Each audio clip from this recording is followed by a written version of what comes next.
주님 안에서 평안하셨습니까? 네. 저는 1990년 7월 21일에 구원함을 받은 김영일 형제입니다. 제가 광주를 이번에 이제 두 번째 이렇게 오게 됩니다. 언제 왔는지 확인해 보니까 2010년도에 9년 전에 한번 왔었습니다. 다시 9년 만에 여러분들을 뵙게 돼서 참으로 반갑습니다. 듣자 하니 이제 오늘부터 이 대강당 리모델링을 한다라는 소식을 들었습니다. 아마 이 교회당 지금 이 모습에서 하는 마지막 설교를 제가 하게 된 것 같습니다. 참으로 영광스럽게 생각합니다. 기도하기 전에요, 먼저 우리가 말씀 앞에 나올 때 꼭 가졌으면 하는 두 가지 마음을 먼저 같이 생각을 하고 시작하도록 하겠습니다. 하나님의 말씀을 배우러 나올 때 꼭 두 가지 마음, 첫 번째는 기대하는 마음을 가지고 나오시기 바랍니다. 하나님이 오늘 나에게 어떤 말씀을 주실까?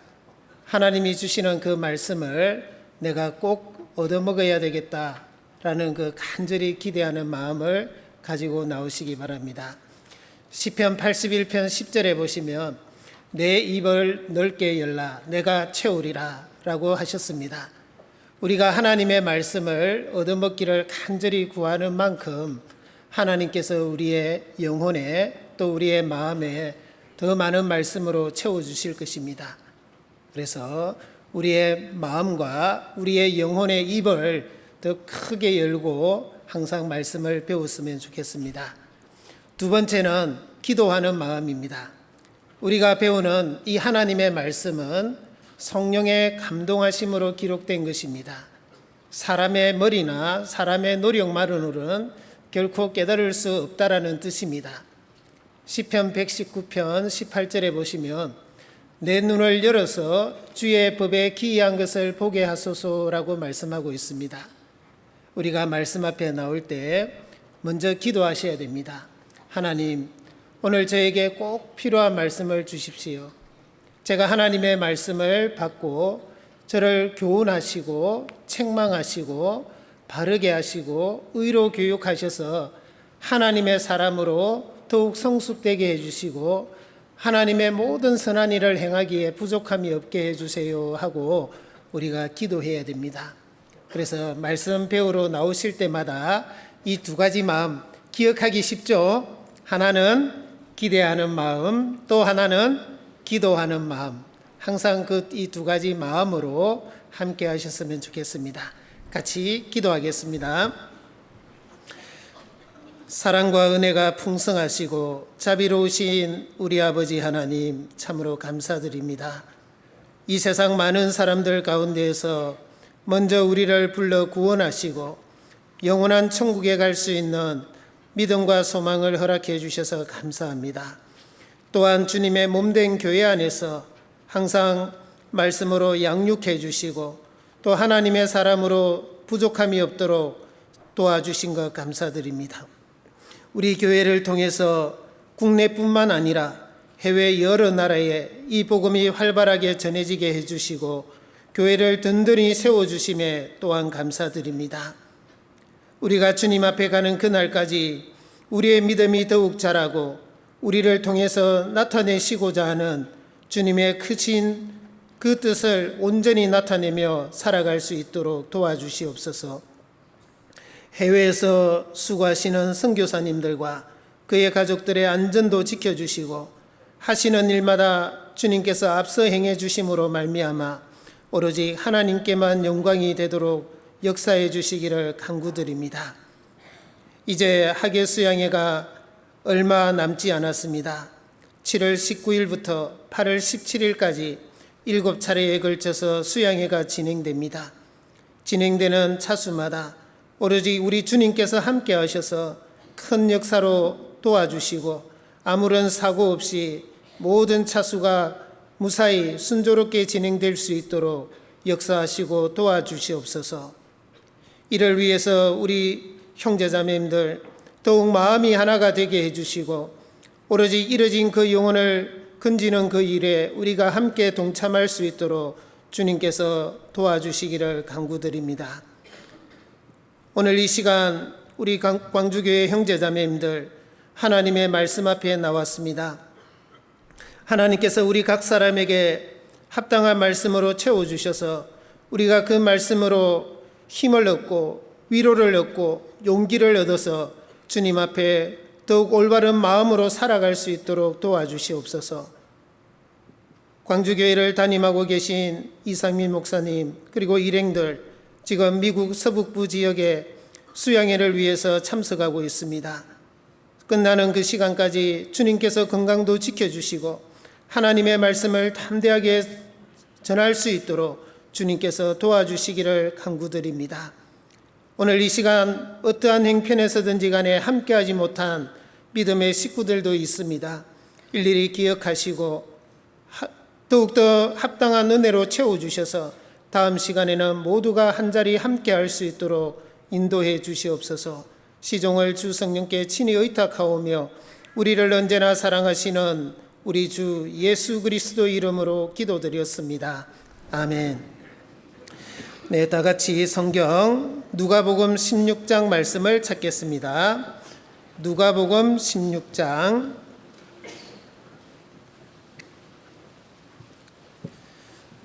누가복음 16장 페이지 122페이지쯤 됩니다.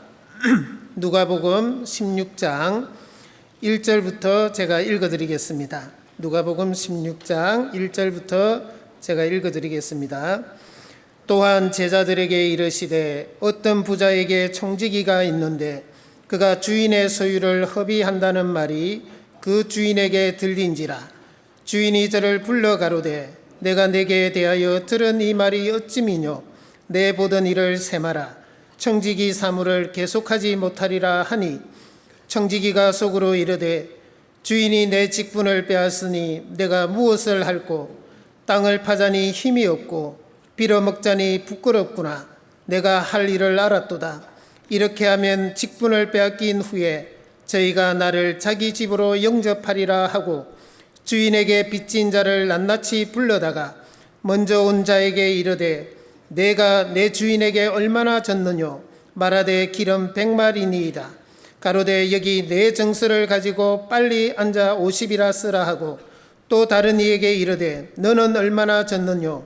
가로되 밀 100석이니이다. 이르되 여기 내 정서를 가지고 80이라 쓰라 하였는지라. 주인이 이 옳지 않는 청지기가 이를 지혜 있게 하였으므로 칭찬하였으니 이 세대의 아들들이 자기 시대에 있어서는 빛의 아들들보다 더 지혜로움이니라. 내가 너희에게 말하노니 불의의 제물로 친구를 사귀라. 그리하면 없어질 때에 저희가 영원한 처소로 너희를 영접하리라. 지극히 작은 것에 충성된 자는 큰 것에도 충성되고 지극히 작은 것에 불의한 자는 큰 것에도 불의하니라.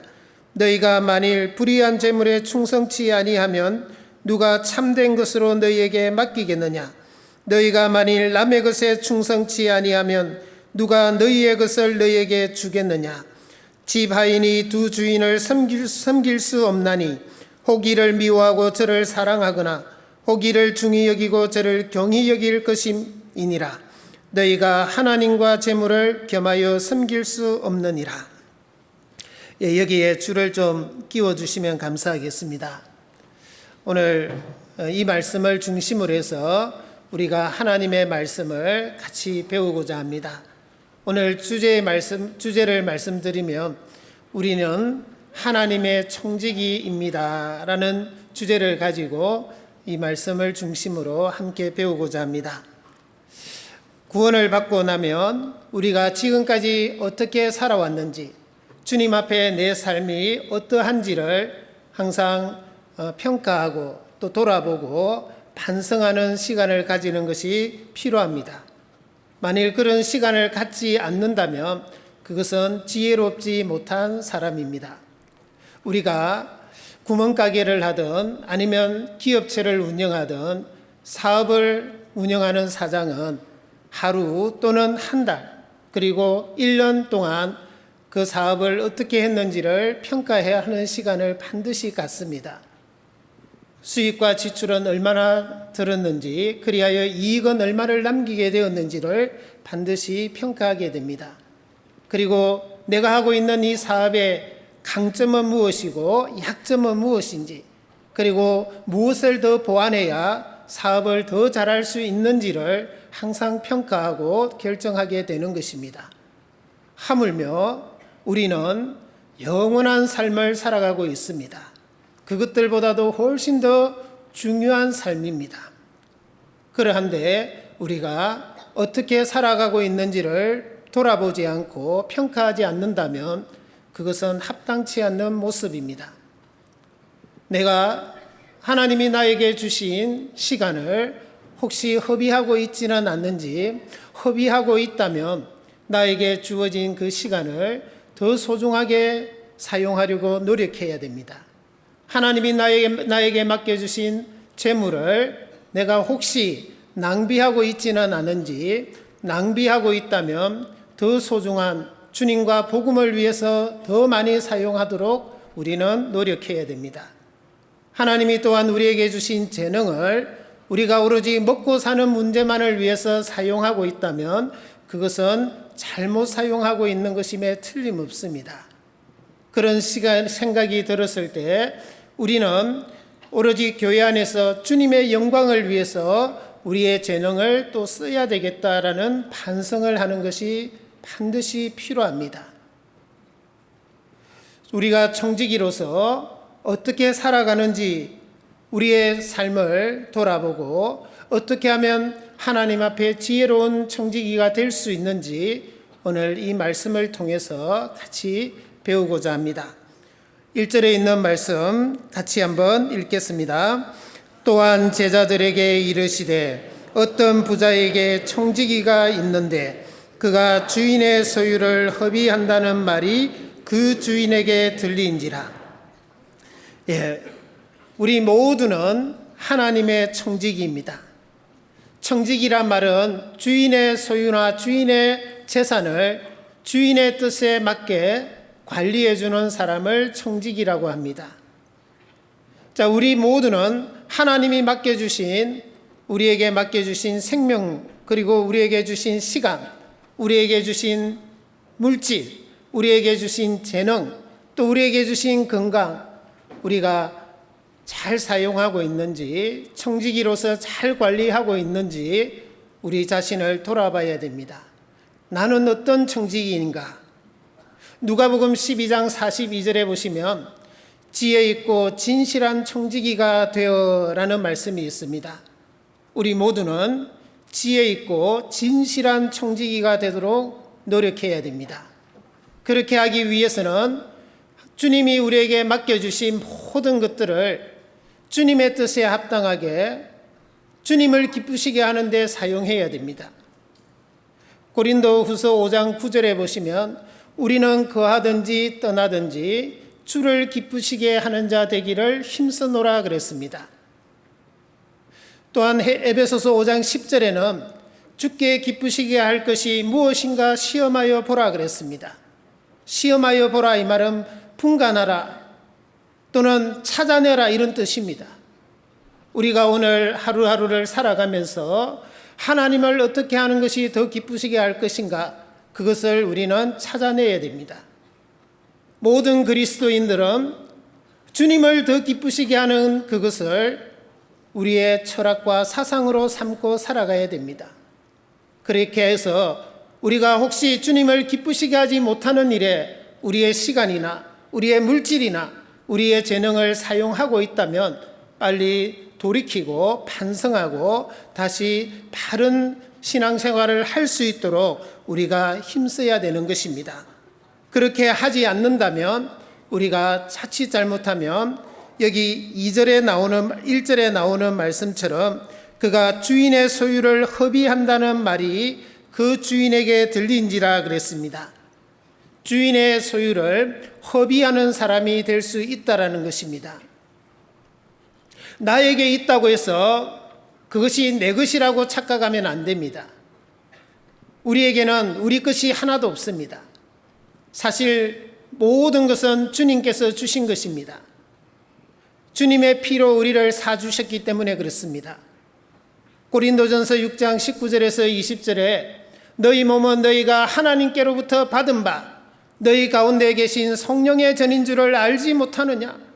너희는 너희의 것이 아니라 값으로 산 것이 되었으니 그런즉 너희 몸으로 하나님께 영광을 돌리라 그랬습니다. 고린도전서 4장 7절에는 누가 너를 구별하였느뇨. 내게 있는 것 중에 받지 아니한 것이 무엇이뇨. 내가 받았은 적 어찌 받지 아니한 것 같이 자랑하느뇨 그랬습니다. 우리에게 있는 모든 것은 주님이 주신 것이고 또 주님이 주신 것으로 우리가 가지게 된 것입니다. 그것을 생각하면 우리에게 있는 것을 우리 마음대로 쓴다면, 우리가 그것을 잘못 관리한다면 우리가 불의한 청지기가 될 수 있다는 사실을 기억하셔야 됩니다. 이 불의한 청지기는 주님의 주인의 것을 허비했다라고 했습니다. 만약에 우리가 우리에게 있는 것을 누구를 위해서 어떻게 사용하느냐를 잘 생각해 봐야 됩니다. 만약에 주님과 복음을 위해서 사용하는 데는 인색하면서 자기 관리나 자기 어떤 쾌락을 위해서나 또는 가족을 위해서 또는 먹고 살기 위해서는 아낌없이 사용한다면 우리는 우리에게 있는 것을 허비하는 것이고 불의한 청지기가 될 수 있는 것입니다. 그것은 주인에 대한 배신이고 패역한 행동임에 틀림없습니다. 우리는 그러한 사람이 되지 않기 위해서 여전히 우리 자신을 돌아보고 또 우리 자신을 채찍질하는 것이 반드시 필요합니다. 다시 2절을 보겠습니다. 2절 같이 읽겠습니다. 주인이 저를 불러 가로되 내가 내게 대하여 들은 이 말이 어쩌미뇨에 됐습니다. 주님께서는 청지기로서 우리가 어떻게 살아가는지를 다 알고 계신다라는 것입니다. 이 불의한 청지기가 정말 주인의 것을 허비한다라는 것을 주인이 다 듣고 알고 있는 것처럼 우리 주님은 우리가 어떻게 살아가는지를 다 알고 계신다라는 것이죠. 주님은 전지하신 하나님이십니다. 우리의 모든 것을 다 알고 계십니다. 멀리서도 우리의 생각을 통촉하시고 우리의 앉고 일어섬도 아시고 우리가 눕는 것과 우리가 어떻게 무엇을 생각하는지 어떻게 살아가는지 다 알고 계신다라고 시편 139편 1절에서 4절까지 말씀하고 있습니다. 다 아실 뿐만 아니라 주님은 우리 자신을 또 우리 스스로를 계속 평가해 가십니다. 어떤 분은 주님이 다 아신다 그러니까 부담스러우신 분이 계시죠.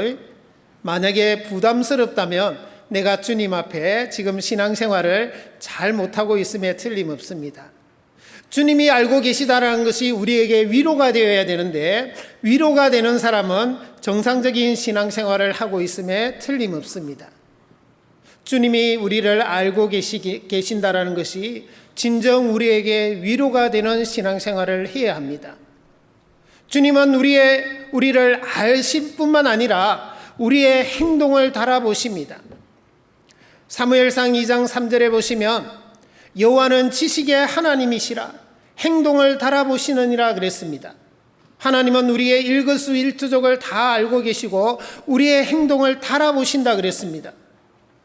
시편 62편 9절에 보시면 진실로 천한 자도 헛되고 높은 자도 거짓되니 저울에 달면 들려 입김보다 경하리로다 그랬습니다. 우리의 삶의 무게가 너무 가볍지 않도록 항상 주님 앞에 주의해야 됩니다. 다니엘서 5장 25절에 보시면 메네메네 데겔 우바르신이라는 그 글자가 나옵니다. 우리가 잘 알다시피 바벨론 왕 느부갓네살 왕이 이스라엘에 있는 예루살렘 하나님의 성전에 있는 그 먼 기명을 다 가지고 바벨론으로 갔습니다. 그런데 그의 아들 벨살살 왕이 잔치를 벌이고 그 예루살렘 성전에 있던 그 금그릇에다가 술을 따라 마셨습니다. 그때 저쪽 벽에 손가락이 하나 나타나서 글씨를 쓴 겁니다. 메네메네 데겔 우바르신. 데겔이라는 것은 왕이 저울에 달려서 부족함을 배웠다 함이요 그랬습니다. 그날 벨살살 왕은 죽었습니다. 우리도 우리 스스로를 한번 돌아봐야 됩니다.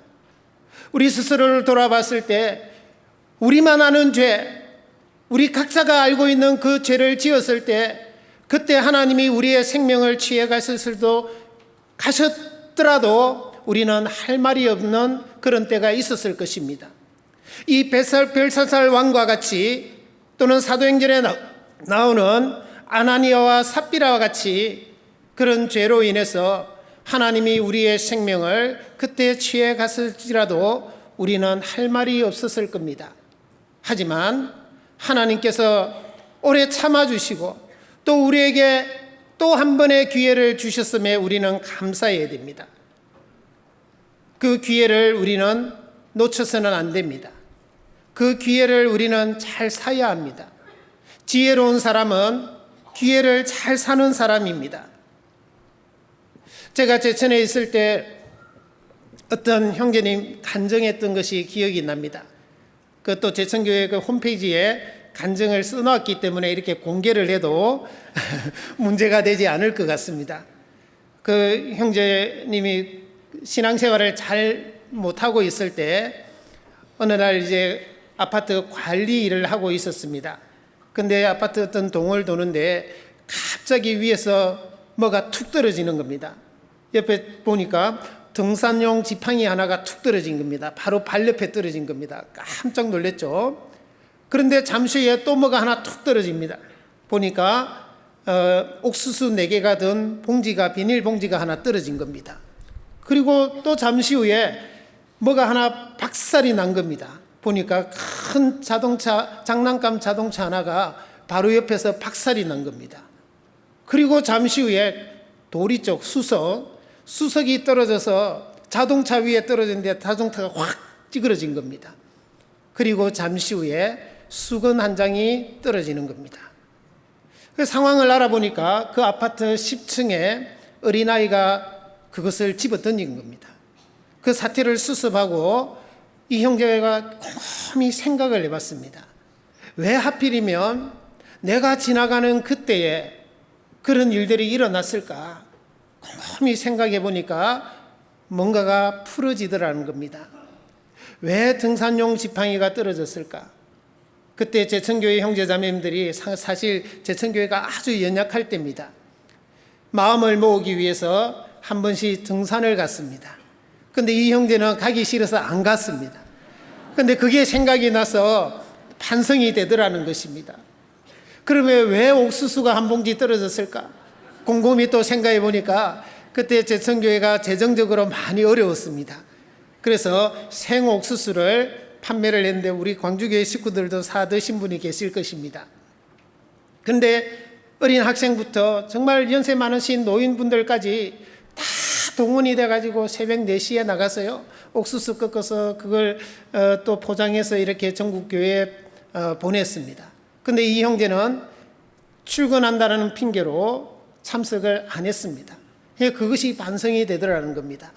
그렇다면 왜 장난감 자동차가 떨어져서 박살이 났을까? 이 제천교회에서 같이 교제를 하는 지역이 충북 단양하고 강원도 영월입니다. 거기서 오려면 짧게는 30분, 길게는 1시간 정도 소요가 됩니다. 그러려면 이 차량 봉사를 자주 해야 됩니다. 차량 봉사를 자주 해야 되는데 이 형제가 하는 게 즐거운 마음으로 하는 것이 아니라 몇 분 했는데 불평도 나오고 원망도 나왔답니다. 그래서 만약에 너 자꾸 그러면 네 자동차가 이렇게 될 수 있다 하는 경고로 받았다라는 거죠. 그러면 수석이 왜 자동차 위에 떨어졌을까? 너 만약에 이번에 돌이키지 않으면 이 돌이 너 위에 떨어질 수 있으니까 조심하라라고 하나님이 경고로 주셨다라는 거죠. 그러면 왜 수건은 떨어졌을까? 이거 다 듣고 네 마음이 놀라고 식은땀이 나지. 이제 땀 닦고 열심히 신앙생활 하거라. 그렇게 받았답니다. 그렇게 받아서 정말 돌이켜서 지금도 열심히 살아가고 있습니다. 하나님은 우리에게 어떤 때는 말씀으로, 어떤 때는 여러 가지 일로 우리를 교훈하시고 책망하시고 징계하셔서 어떻게 하든지 우리를 올바로 살도록 그렇게 항상 교훈하시고 또 인치시듯 그렇게 우리를 항상 관심을 가지고 인도해 가신다라는 사실을 우리는 잊지 말아야 됩니다. 욥기를 같이 찾겠습니다. 욥기 33장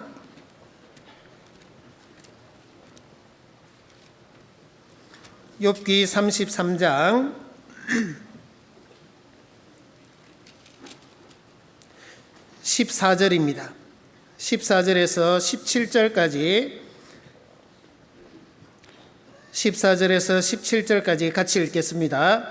사람은 무관히 여겨도 하나님은 한 번 말씀하시고 다시 말씀하시되 사람이 침상에서 졸며 깊이 잠들 때에나 꿈에나 밤의 이상 중에 사람의 귀를 여시고 인치듯 교훈하시나니 이는 사람으로 그 꾀를 버리게 하려 하심이며 사람에게 교만을 막으려 하심이라.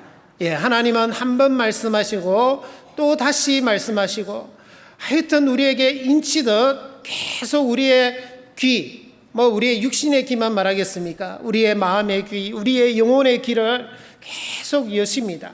우리의 교만을, 꾀를 버리게 하시고 교만을 끊게 하시기 위해서 어떻게 하든지 간에 우리가 좀 더 올바른 신앙생활을 할 수 있도록 하나님이 계속 그렇게 수고하고 애쓰고 노력하신다라는 것입니다. 여러분들, 기회는 항상 있는 것이 아닙니다. 우리가 혹시 이 불의한 청지기 같이 살아가고 있다면 오늘 이 시간이 하나님이 나에게 주신 마지막 기회라는 그런 마음으로 우리의 삶을 돌이키고 우리가 하나님 앞에 더 올바른 삶을 살아가고자 해야 됩니다. 왜냐하면 우리에게 시간이라는 것이 또 기회라는 것이 항상 있는 것이 아니기 때문에 그렇습니다.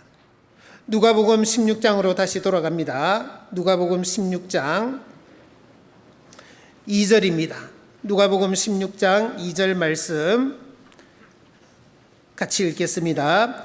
주인이 저를 불러 가로되 내가 내게 대하여 들은 이 말이 어찌 미뇨 내 보던 일을 세마라 청지기 사물을 계속하지 못하리라. 내 보던 일을 세마라 그랬습니다. 청지기 일을 계속하지 못하리라. 우리에게도 이런 날이 언젠가는 오게 됩니다. 우리가 하나님의 청지기로서의 삶을 계속할 수 있는 것이 아닙니다. 언젠가는 그 날이 끝이 납니다. 우리가 죽는 그 순간 끝이 날 것이고 어떤 사람에게는 내일이 그 끝이 될 수도 있습니다. 어떤 사람에게는 아쉽지만 오늘이 마지막이 될 수도 있습니다. 그렇지 않다 하더라도 주님 오시는 그날 우리는 청지기로서의 삶을 끝내야 됩니다. 그 날이 머지 않았습니다. 점점 다가오고 있다는 것을 우리는 실감하고 있습니다. 고린도후서 5장 10절에 보시면 이는 우리가 다 반드시 그리스도의 심판대 앞에 드러나 각각 선악간에 그 몸으로 행한 것을 따라 받으려 함이라 그랬습니다. 우리가 다 합니다. 다 그리스도의 심판대 앞에 서는 날이 반드시 옵니다. 그리스도의 심판대는 물론 지옥 보내는 심판이 아닙니다. 상급에 대한 심판입니다. 우리가 우리 몸으로 구원받은 이후에 이 몸으로 어떻게 살았느냐? 선악간이라 그랬습니다.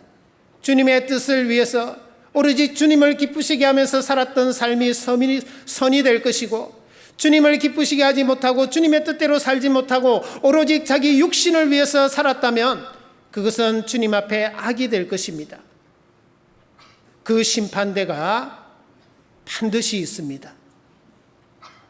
그 모습을 가장 잘 보여주는 비유가 문화 비유입니다. 문화 비유. 누가복음 19장 한 두 장만 넘겨보시기 바랍니다. 누가복음 19장 12절부터 제가 좀 읽어드리겠습니다. 누가복음 19장 12절. 가라사대 어떤 귀인이 왕위를 받아 가지고 오려고 먼 나라로 갈 때에 그 종려를 불러 은열문화를 주며 이르되 내가 돌아오기까지 장사하라 하니라. 그런데 그 백성이 저를 미워하여 사자를 뒤로 보내어 가로되 우리는 이 사람이 우리의 왕됨을 원치 아니하노이다 하였더라. 귀인이 왕위를 받아 가지고 돌아와서 은준 종들의 각각 어떻게 장사한 것을 알고자 하여 저희를 부르니 그 첫째가 나와 가로되 주여 주의 한 문화로 10문화를 남겼나이다. 주인이 이르되 잘하였다 착한 종이여 내가 지극히 작은 것에 충성하였으니 10골 권세를 차지하라 하고 그 둘째가 와서 가로되 주여 주의 한 문화로 5문화를 만들었나이다. 주인이 그에게도 이르되 너도 5골을 차지하라 하고 또 한 사람이 와서 가로되 주여 보소서 주의 한 문화가 여기 있나이다. 내가 수건으로 싸두었었나이다. 이는 당신이 엄한 사람인 것을 내가 무서워함이라. 당신은 두지 않은 것을 취하고 심지 않은 것을 거두나이다. 주인이 이르되 악한 종아 내가 내 말로 너를 판단하노니 너는 내가 두지 않은 것을 취하고 심지 않은 것을 거두는 엄한 사람인 줄을 알았느냐. 그러면 어찌하여 내 은을 은행에 두지 아니하였느냐. 그리하였으면 내가 와서 그 별일까지 찾았으리라 하고 곁에 섰는 자들에게 이르되 그 한 문화를 빼앗아 10문화 있는 자에게 주라 하니 저희가 가로되 주여 저희에게 이미 10문화가 있나이다. 여러분들 이 문화 비유는 우리가 주님 앞에 갔을 때 어떤 심판을 받는지 어떤 상급에 대한 평가를 받는지를 보여주는 것입니다. 여기 이 말씀에서 귀인은 바로 예수님을 가리킵니다. 이 귀인이 가면서 한 일은 종열을 불러서 한 문화씩 나눠줍니다. 이 종열은 구원받은 모든 그리스도인들을 가리킵니다. 열은 전부를 말하는 것입니다. 자, 한 문화는 100데나리온입니다. 100데나리온. 1데나리온은 장정 한 사람이 하루 일해서 번 품값을 1데나리온이라 그럽니다. 그러니까 한 문화는 바로 100데나리온, 100일 동안 일해서 번 품삯입니다. 그것을 가지고 장사하라 그랬습니다. 장사해야 됩니다. 그리고 장사를 무엇으로 장사를 해야 됩니까? 우리가 한 문화는 바로 구원을 의미합니다. 구원받았을 때 우리에게 있는 모든 것을 활용해서 장사해서 이익을 남겨라 이 말은 내가 주님 앞에 가는 그날까지 나에게 있는 모든 것을 잘 활용해서 신앙생활 잘해서요 영원한 상급을 남기라는 그런 교훈입니다. 그리고 그 귀인이 왕위를 받아 가지고 다시 돌아와서 은준 종들을 다 부릅니다. 불러서 어떻게 합니까? 15절을 보겠습니다. 15절. 귀인이 왕위를 받아 가지고 돌아와서 은준 종들의 각각 어떻게 장사한 것을 알고자 하여 저희를 부르니 그랬습니다. 자, 돌아와서는 그 어떻게 장사한 것인지를 낱낱이 다 알아봅니다. 여러분들, 주님께서는 우리가 어떻게 구원받은 이후에 우리의 신앙생활을 했는지에 대해서 반드시 묻습니다. 우리에게 구원받은 이후에 우리에게 있는 모든 것을 가지고 얼마를 남겼는지를 반드시 평가하신다라는 것입니다. 어떤 사람은 한 문화를 가지고 10문화를 남겼습니다. 잘하였다 착하고 충성된 종이여 내가 지극히 작은 일에 충성하였으니 10골 권세를 차지하라 그랬습니다. 어떤 사람은 9문화, 어떤 사람은 8문화, 7문화 쭉 해서 2문화만 남기는 사람도 있을 것입니다. 각자가 자기가 주님과 복음을 위해서 어떻게 살았느냐에 따라 주님은 그 사람에 맞게 반드시 상급으로 갚아주십니다. 사도 바울이나 사도들과 같이 주님과 복음을 위해서 전생애를 희생하고 올인했던 사람들은 10문화를 남긴 종에 해당될 것입니다.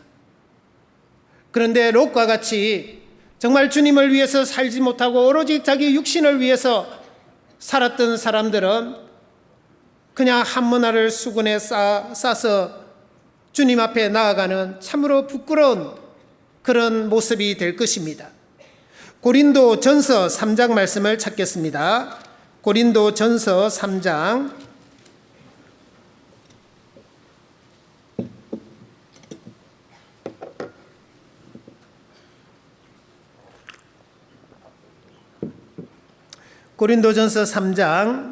15절 말씀입니다. 15절 말씀 같이 읽겠습니다. 누구든지 공력이 불타면 해를 받으리니 그러나 자기는 구원을 얻되 불 가운데서 얻은 것 같으니라. 우리가 구원은 모두가 다 동일하게 받습니다. 하지만 구원받은 이후에 주님 앞에 갔을 때 상급은 영광은 다 다릅니다. 다 같을 수는 없습니다. 같다면 그것이 불공평합니다.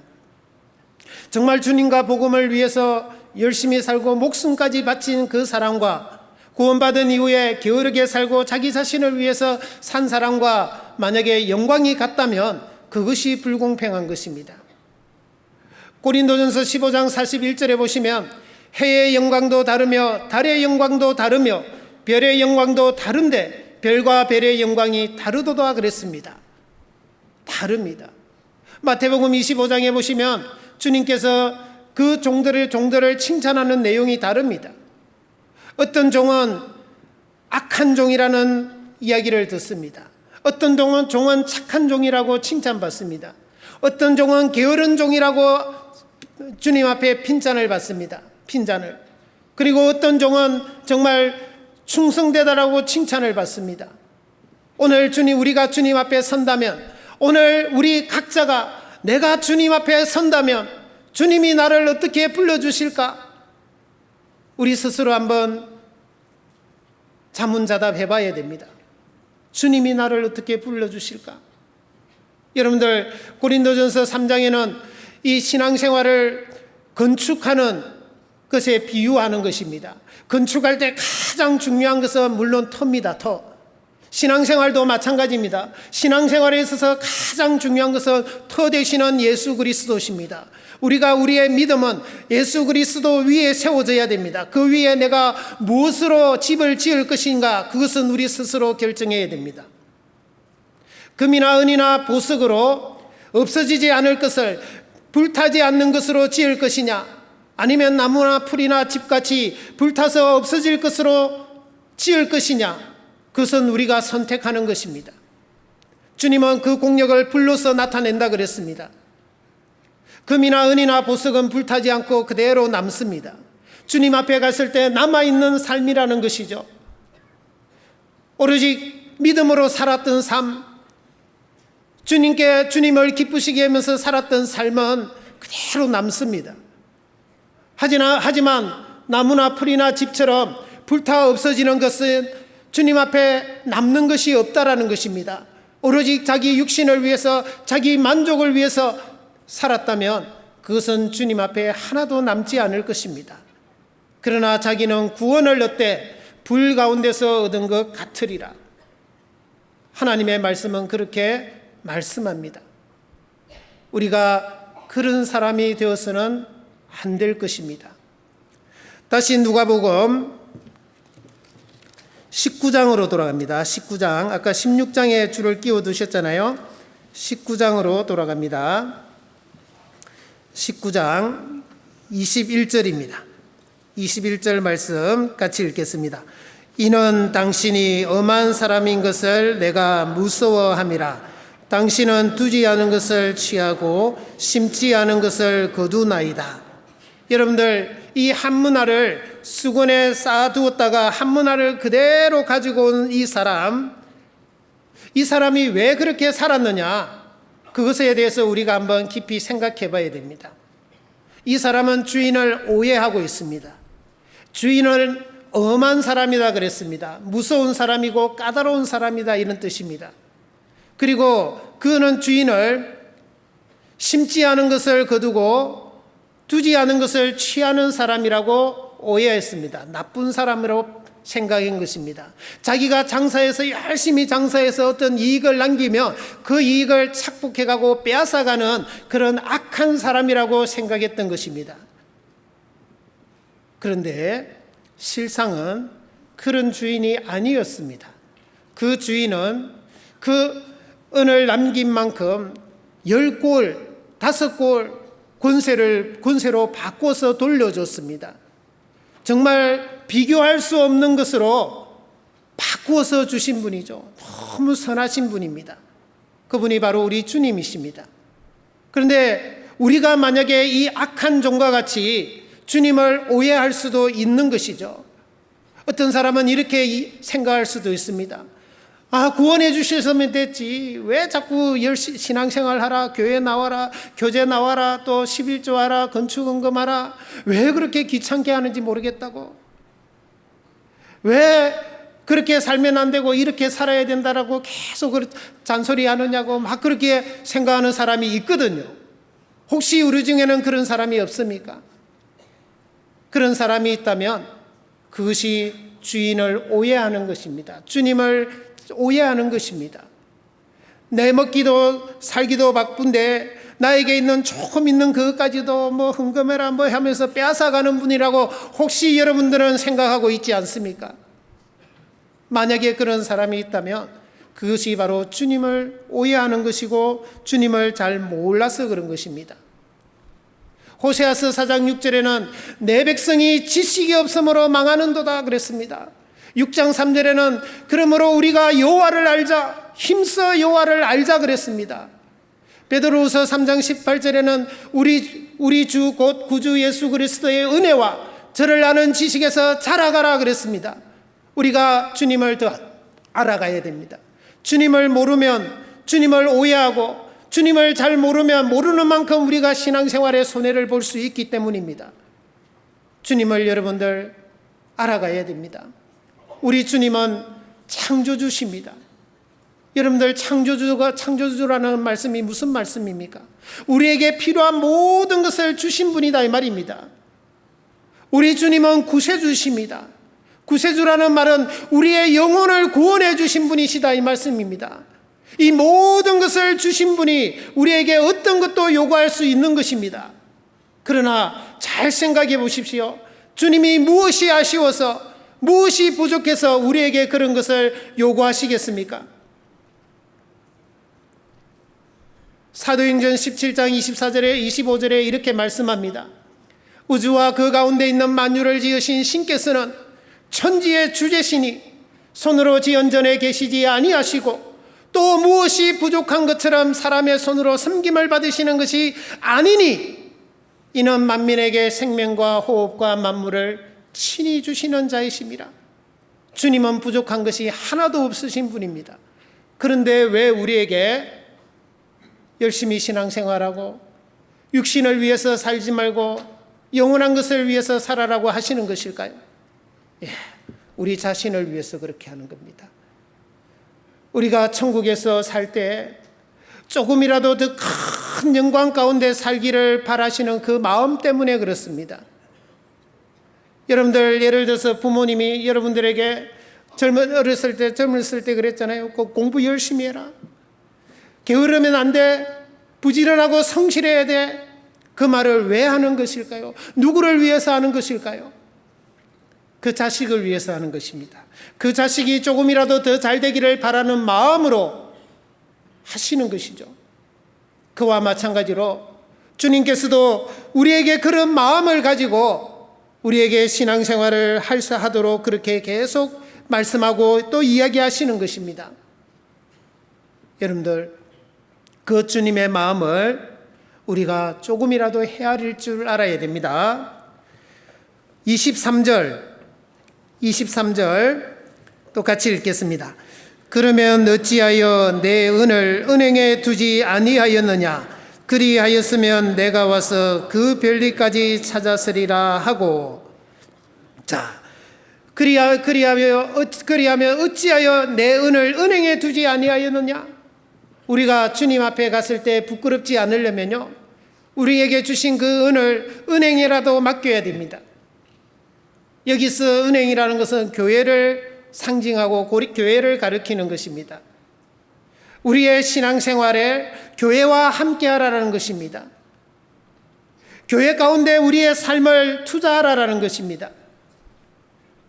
교회와 함께한다라는 뜻은 그냥 주일날 이렇게 나와서 말씀 듣고 헌금하고 빨리 집에 가기 바쁜 그런 썬데이 크리스찬을 말하는 것이 아닙니다. 교회와 동고동락을 함께하는 것을 말하는 것입니다. 교회에서 정해진 모임, 또 교회에서 필요로 하는 봉사, 또 교회의 살림살이에 함께하는 헌금 생활도 같이 해야 됩니다. 또 교회에서 하는 여러 가지 각종 행사들이 있습니다. 전도 집회가 있고 또 수양회가 있고 또 선교 활동을 하는 해외 선교 활동도 있습니다. 거기에 관심을 가지고 거기에도 동참해야 됩니다. 또 우리가 믿음의 식구들을 돌아보는 일에도 함께 해야 됩니다. 이상한 가정이 있으면 또 돌아보기도 하고 같이 기도해 줘야 됩니다. 또 연약한 형제자매가 있으면 같이 돌아보고 같이 또 교제해 줘야 됩니다. 또 병약한 형제자매들이 병원에 입원하고 있으면 가서 기도해 주고 격려해 줘야 됩니다. 또 누군가가 장례식을 하고 있으면 가서 유가족들을 위로해 주고 함께 동참해야 됩니다. 왜냐하면은 그것이 바로 주님께 하는 것이라고 주님께서 말씀하셨기 때문에 그렇습니다. 마태복음 25장에 주님이 이렇게 말씀하십니다. 내가 줄일 때 너희가 먹을 것을 주었고 목마를 때 마실 것을 주었다 그랬습니다. 나그네 되었을 때 영접하였고 벗었을 때 옷을 입혀주었고 병들었을 때 돌아보았고 옥에 갇혔을 때 찾아왔다 그랬습니다. 의인들이 우리가 언제 그렇게 했습니까? 라고 했습니다. 여기 있는 내 형제 중에 지극히 작은 자 하나에게 한 것이 곧 내게 한 것이니라. 주님께서 그렇게 말씀하셨습니다.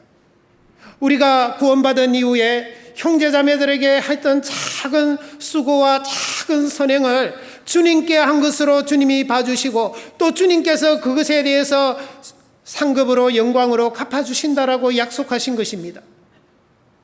우리는 그 말씀을 붙들고 우리가 그렇게 살 수 있도록 부지런히 애써야 됩니다. 교회가 하는 일에 함께 해야 됩니다. 그게 정말 은행에다가 맡겨주는 것입니다. 주님께서 금년에도 우리에게 큰 이자를 받을 수 있는 기회를 주실 것 같습니다. 뭐겠습니까? 학예 수양회입니다. 학예 수양회 금년에도 하나님이 우리에게 허락해 주실 것 같습니다. 이제 얼마 남지 않았습니다. 2주간도 안 남았습니다. 딱 10일 남았습니다. 12일 남았네요. 7월 19일부터 시작하니까요. 학예 수양회만큼 복음의 역사가 크게 나타나고 하나님의 역사가 크게 나타나는 곳은 없다고 해도 과언이 아닐 것입니다. 특히 금년에는 믿음관이 새로 신축되어서 새로이 참석하는 사람들이 영혼들이요 편안한 마음으로 또 좋은 환경에서 얼마든지 말씀을 배울 수 있는 환경이 조성이 됐습니다. 우리가 수고하고 우리가 희생해서 세워진 그 건축물이요 정말 복음의 역사 가운데 귀하게 쓰임받을 수 있도록 우리가 함께 기도해야 됩니다. 가서 함께 기도해야 됩니다. 그리고 큰 하나님의 역사, 구원의 역사, 복음의 역사가 나타나는 것을 우리가 직접 참여해서 그것을 목도해야 됩니다. 아직도 수양에 참석할까 말까를 고민하고 있으면 안 됩니다. 진짜 고민해야 될 것은 누구를 모시고 갈 것인가를 고민해야 되고 어떻게 하면 더 은혜로운 수양회, 더 기억이 될 만한 수양회가 되도록 할까 그것을 고민해야 되는 것입니다. 우리 중에 정말 교회가 함께하는 거기에 모두가 다 함께할 수 있는 정말 내가 받은 그 은을 은행에다가 최소한 맡길 수 있는 그런 삶은 우리가 살아야 되는 것입니다. 그의 문화 비유가 우리에게 교훈해 주는 것이죠. 반드시 주님 앞에 가서 내가 어떻게 살았는지, 내 한 문화를 가지고 몇 문화를 남겼는지 주님이 반드시 물을 때가 옵니다. 머지 않았습니다. 그걸 생각하고요, 우리가 정신 바짝 차려야 됩니다. 정신 바짝 차려서 정말 남은 시간 동안 우리는 최선을 다해서 많은 문화를 남길 수 있는 그런 사람이 되어야 됩니다. 다시 누가복음 16장으로 돌아갑니다. 이제 16장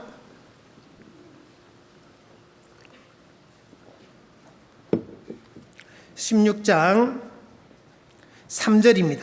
3절부터 제가 읽어드리겠습니다. 청지기가 속으로 이르되 주인이 내 직분을 빼앗으니 내가 무엇을 할꼬? 땅을 파자니 힘이 없고 빌어먹자니 부끄럽구나.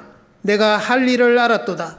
이렇게 하면 직분을 빼앗긴 후에 저희가 나를 자기 집으로 영접하리라 하고 주인에게 빚진 자를 낱낱이 불러다가 먼저 온 자에게 이르되 내가 내 주인에게 얼마나 졌느뇨? 말하되 기름 100마리니이다. 가로되 여기 내 정서를 가지고 빨리 앉아 50이라 쓰라 하고 또 다른 이에게 이르되 너는 얼마나 졌느뇨? 가로되 밀 100석이니이다. 이르되 여기 내 정서를 가지고 80이라 쓰라 하였는지라. 8절은 같이 읽겠습니다. 주인이 이 옳지 않는 청지기가 이를 지혜 있게 하였으므로 칭찬하였으니 이 세대의 아들들이 자기 시대에 있어서는 빛의 아들들보다 더 지혜로움이니라.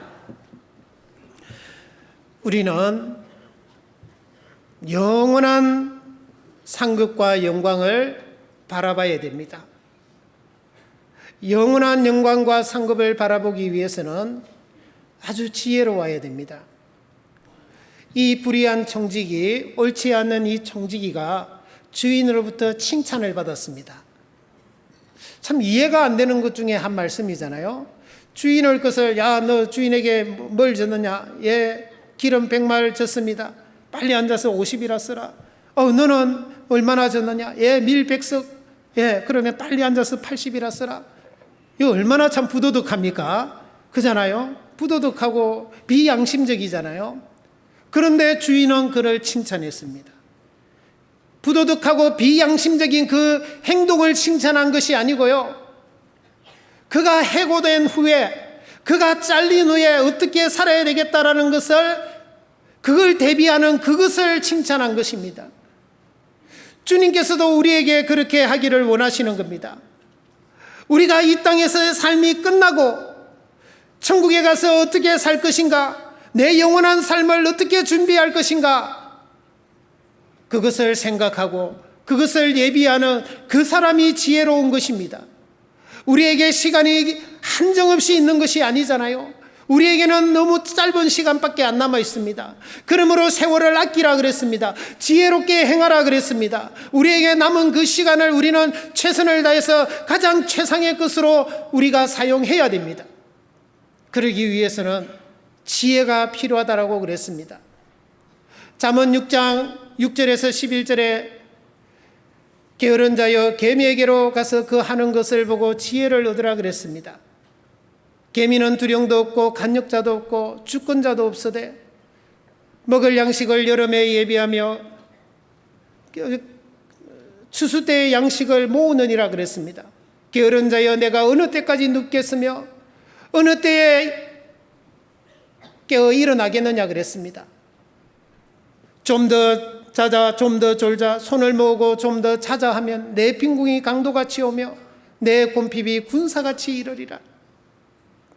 예, 개미는 겨울 양식을 위해서 여름 동안 부지런히 모읍니다. 얼마나 부지런히 모으는지 모릅니다. 두령도 없고 간역자도 없고 주권자도 없는데요, 스스로 그렇게 합니다. 예, 지금 우리 눈에 당장 주님이 눈에 안 보이지 않습니까? 그런데 우리는 그 개미가 하는 것 같이 오로지 주님만 바라보고 말씀을 의지해서 우리도 우리의 삶을 최선을 다해야 됩니다. 우리가 주님 앞에 갔을 때 영원한 것을 바라보고 우리도 거기에 합당한 삶을 부지런히 살아가야 됩니다. 개미에게 가서 그 하는 것을 보고 지혜를 얻는 자, 그 사람이 정말 지혜롭다라고 주님은 말씀하시는 것입니다. 우리가 조금이라도 더 지혜롭게 살려면 우리에게 있는 것을요, 어떻게든지 조금이라도 아끼세요. 시간도 아끼고 물질도 아끼고 나에게 있는 재능도 어떻게든지 아끼세요. 그리고 그것을 조금만 더, 잠시만 더 주님과 복음을 위해서 수고하고 고생하시면요, 정말 영원한 영광으로 바뀌는 날이 얼마 멀지 않았습니다. 곧 그것이 현실이 될 것입니다.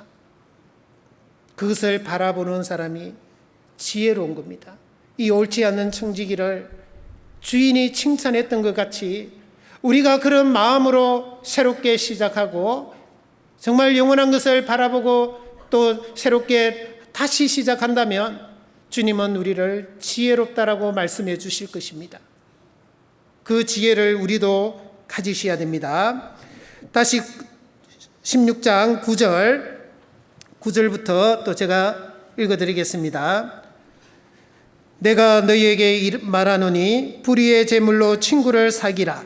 그리하면 없어질 때에 저희가 영원한 처소로 너희를 영접하리라. 지극히 작은 것에 충성된 자는 큰 것에도 충성되고 지극히 작은 것에 불의한 자는 큰 것에도 불의하니라. 너희가 만일 불의한 제물에 충성치 아니하면 누가 참된 것으로 너희에게 맡기겠느냐? 너희가 만일 남의 것에 충성치 아니하면 누가 너희의 것을 너희에게 주겠느냐? 13절은 같이 읽겠습니다. 집 하인이 두 주인을 섬길 수 없나니 혹 이를 미워하고 저를 사랑하거나 혹 이를 중히 여기고 저를 경히 여길 것임이니라. 너희가 하나님과 재물을 겸하여 섬길 수 없느니라. 우리가 영원한 것을 바라보고 정말 영원한 것을 위해서 살려고 하는데 가장 큰 방해가 되는 것이 무엇입니까? 바로 이 물질, 돈입니다. 이 돈이 우리가 주님을 위해서, 영원한 것을 위해서, 복음을 위해서, 교회를 위해서 사는 것을 계속 가로막고 있을 것입니다. 이 돈은 많은 사람을 시험에 들게 하고 유혹에 빠지게 하고 또 많은 사람을 믿음에서 떠나게 한다라고 말씀합니다. 디모데전서 6장 9절에서 10절 말씀에 부하려 하는 자는 시험과 올무와 여러 가지 어리석고 해로운 정욕에 떨어지나니 사람으로 침륜과 멸망에 빠지게 하는 것이라. 돈을 사랑함이 일만하게 뿌리가 되나니 이것을 사모하는 자들이 미혹을 받아 믿음에서 떠나 많은 근심으로서 자기를 찔렀도다 그랬습니다. 이 돈 때문에 많은 사람이 시험을 받고 유혹을 받고 해로운 정욕에 떨어지고 침륜과 멸망에 빠지고 그리고 미혹을 받아서 믿음에서 떠납니다. 여러분들, 우리가 신앙생활 제대로 하고 정말 주님 앞에 올바로 하기 위해서는 이 물질의 시험, 물질의 유혹을 이겨내야 됩니다. 이 돈을 우리는 섬기면 안 됩니다. 돈을 노예같이 생각해야 됩니다. 돈 때문에 내가 내 신앙이 손해보아서는 안 됩니다. 돈 때문에 내 신앙이 망쳐서는 안 되는 것입니다. 그만큼 어리석은 것이 없기 때문에 그렇습니다. 여러분들, 주님은 우리가 가진 이 물질을 크게 세 가지라고 말씀했습니다. 하나는 지극히 작은 것이다 그랬습니다. 또 하나는 불의한 것이다 그랬습니다. 또 하나는 남의 것이다 그랬습니다. 우리 스스로도 그렇게 여기고 있습니까? 지극히 작은 것, 아니면 불의한 것, 그리고 남의 것이다 그랬는데 우리도 그렇게 여기고 있느냐 말입니다. 아니면 우리는 지극히 큰 것, 너무 좋은 것, 내 거, 혹시 이렇게 생각하고 있지는 않습니까? 우리 스스로를 한번 돌아보십시오. 나는 그렇지 않다라고 만약에 생각한다면 여러분들이 돈을 쓰는 내역을 또는 가계부를 잘 한번 면밀히 검토해 보십시오. 내 수입 중에 얼마를 주님을 위해서 쓰는지, 아니요, 얼마가 아니고요, 몇 퍼센트를 주님을 위해서 쓰는지 말입니다. 얼마가 아니라요, 몇 퍼센트가 더 중요합니다. 어느 날 어떤 한 청년이요, 그 교회 담임 목사를 찾아와서 상담을 신청했습니다. 그 청년이 말하기를, 목사님, 제가 지금 큰 시험이 하나 있습니다. 그것을 목사님과 상의 드리러 왔습니다. 라는 겁니다. 뭐냐고 물었습니다. 제가 소득이 100만 원일 때는 10만 원 11조를 꼬박꼬박 잘했다라는 겁니다. 그런데 지금은 소득이 500만 원이 됐는데 11조 50만 원을 하려고 하니까 너무 아까워서 지금 못하고 있다라는 겁니다. 그래서 어떻게 하면 좋습니까? 라고 상담을 한 겁니다. 그 목사님이 아무 말도 안 하고요, 같이 기도하자라는 겁니다. 하나님, 이 청년이 소득이 많아서 마음에 큰 시험을 받고 있습니다.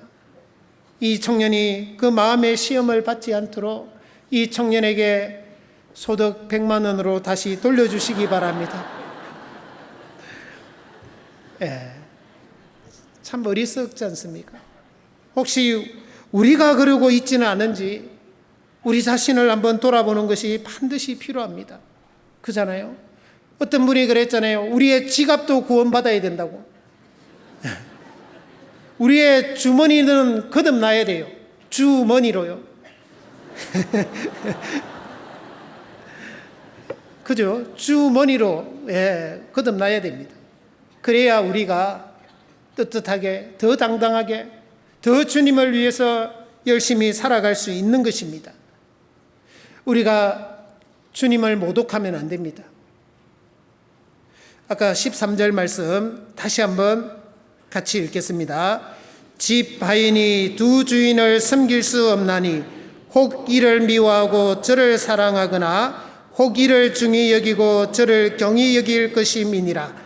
너희가 하나님과 재물을 겸하여 섬길 수 없느니라. 여러분들의 주인이 누구십니까?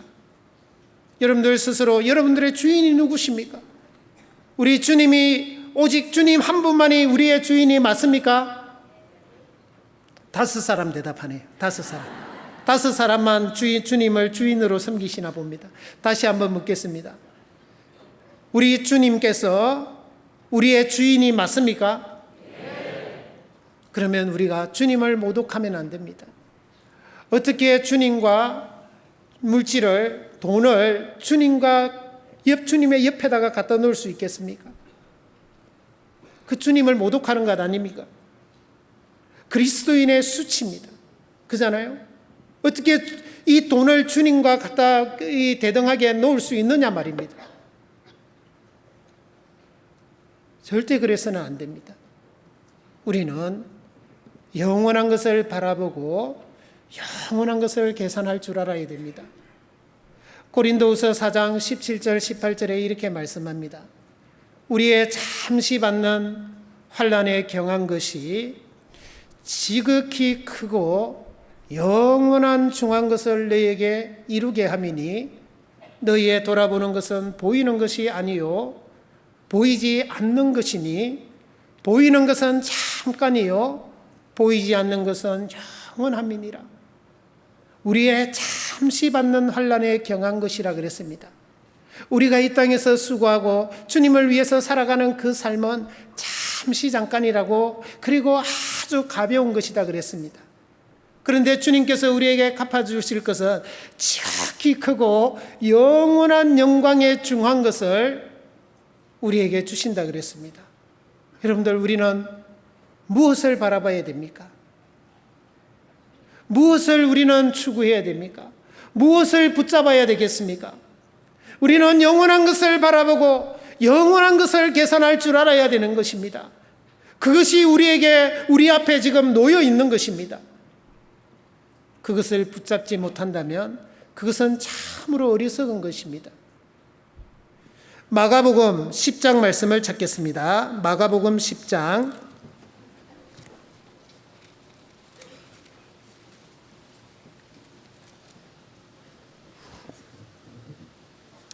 마가복음 10장 29절 30절입니다. 29절 30절 말씀 같이 읽겠습니다. 예수께서 가라사대 내가 진실로 너희에게 이르노니 나와 및 복음을 위하여 집이나 형제나 자매나 어미나 아비나 자식이나 전토를 벌인 자는 금세에 있어 집과 형제와 자매와 모친과 자식과 전토를 100배나 받되 핍박을 gem하여 받고 내세에 영생을 받지 못할 자가 없느니라. 우리는 이 말씀을 꽉 붙잡아야 됩니다. 여러분들, 이 말씀은 우리 주님께서 직접 하신 말씀입니다. 나와 및 복음을 위하여 내게 있는 모든 것을 만약에 버린다라는 것은 투자하고 쓴다라는 것입니다. 그러면 금세에 있어서 백배나 받고 내세에 영생을 얻지 못할 자가 없다 그랬습니다. 여러분들, 이 말씀은 주님의 말씀입니다.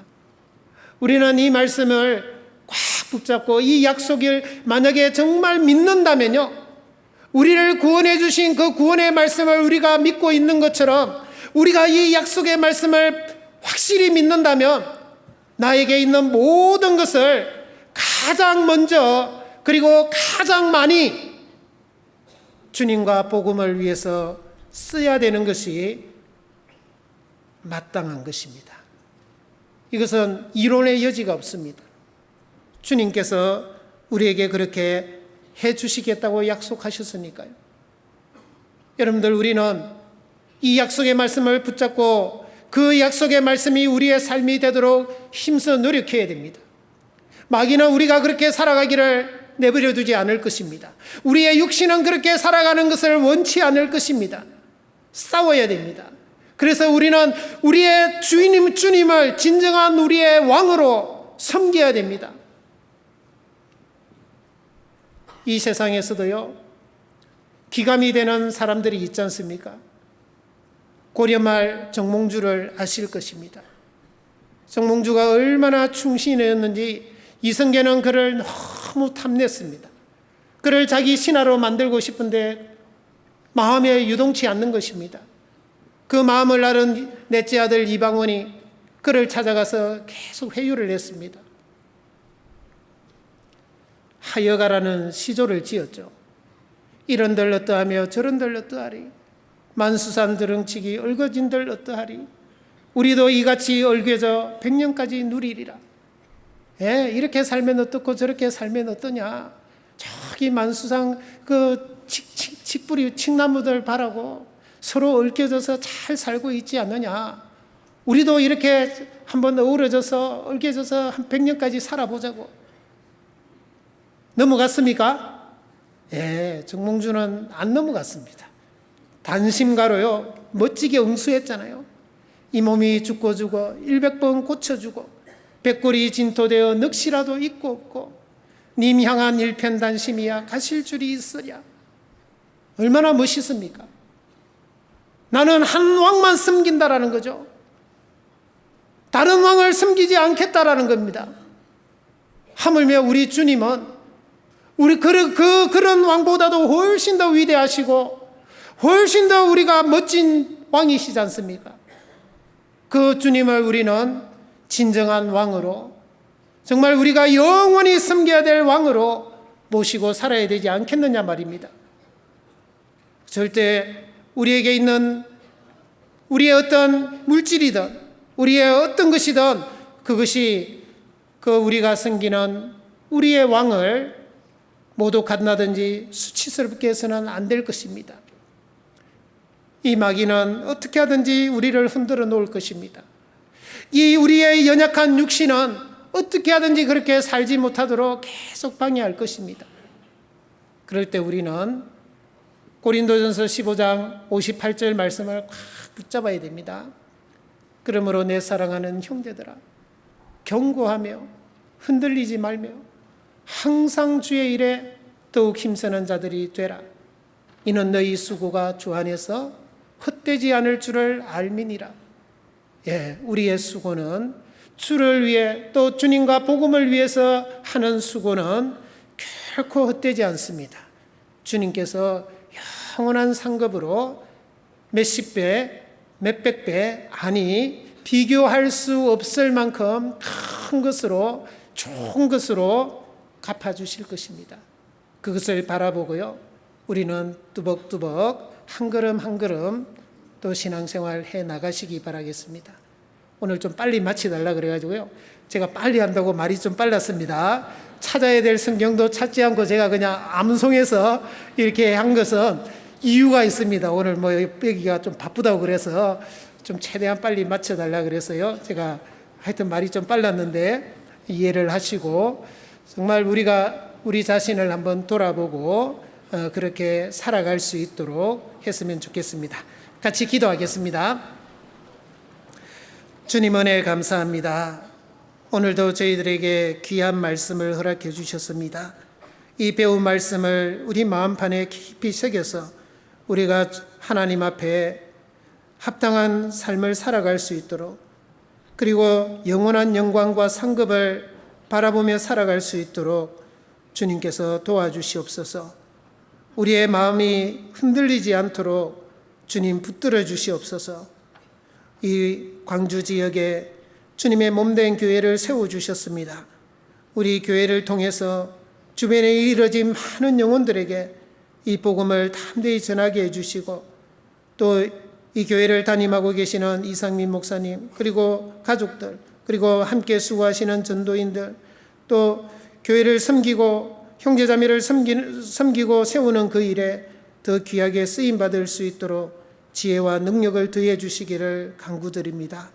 우리를 사랑하시는 예수님의 이름으로 기도드렸습니다. 아멘.